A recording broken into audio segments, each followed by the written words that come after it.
Magandang gabi ng Lunes sa mga kapitbahay ko dito sa buong Pilipinas. Tara pag-usapan natin ang summary of medical management para sa acute MI.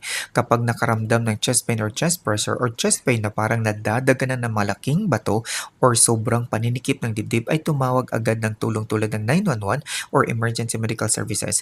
Pagdating sa emergency department ay i-position ng patient comfortably at pakalmahin ng maayos. Paluluwagin ang damit or loosen the clothing. I-check ng nurse kaagad ang vital signs, makapag-print kaagad ng ECG tracing sa loob ng 10 minutes from the time na dumating ang patient sa emergency department. Maglalagay agad ng IV line access, kukuhanan agad ng blood sample para sa biomarker test tulad ng troponin T and troponin I. Ang ECG and troponin ay napag-usapan sa diagnostic test for acute MI, panoorin nyo lamang po.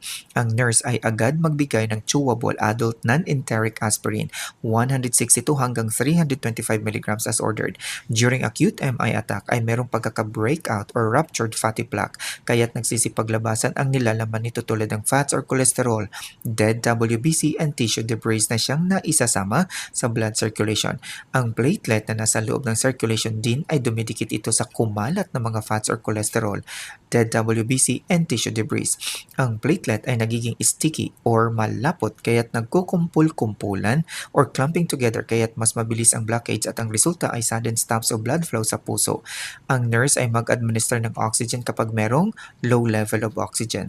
Ang nurse ay ibibigay ang sublingual nitroglycerin every 5 minutes na hanggang 3 tableta lamang as ordered. Ang nitroglycerin ay nakakapag-dilate ng mga blood vessels kaya't napapa-improve ang blood circulation at nakakapa-reduce ng chest pain. Dahil sa dilation effect, ay mas mainam na i-check ng nurse ang blood pressure bago ibibigay ang nitroglycerin. Ang morphine ay ibinibigay as last resort at kapag merong severe chest pain or kapag hindi gumana ang nitroglycerin. Ang restoration of blood flow ay gagawin ang preferred emergency treatment at ito ang percutaneous coronary intervention or angiography. There is a catheter with balloon which is threaded through an artery to open the blockage and place a small wire mesh tube o ang tinatawag na stent. It should ideally be done within 2 hours of the first ECG diagnosis. Ang fibrinolytic or clot-busting therapy ay ginagawa ito kung hindi pwedeng magawa ang preferred emergency treatment for MI na percutaneous coronary intervention.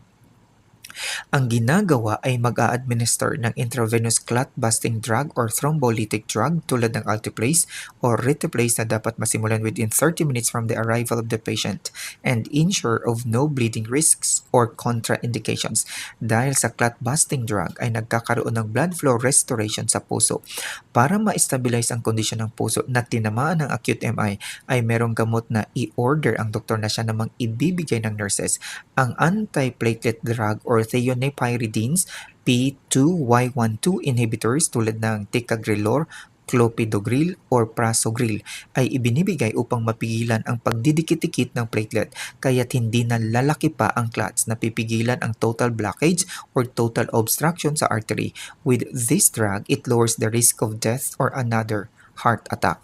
Para ma-stabilize ang puso, ay pwede rin ang pagbibigay ng anticoagulant or blood thinning medication as ordered tulad ng heparin upang maiwasan ang new clots formation.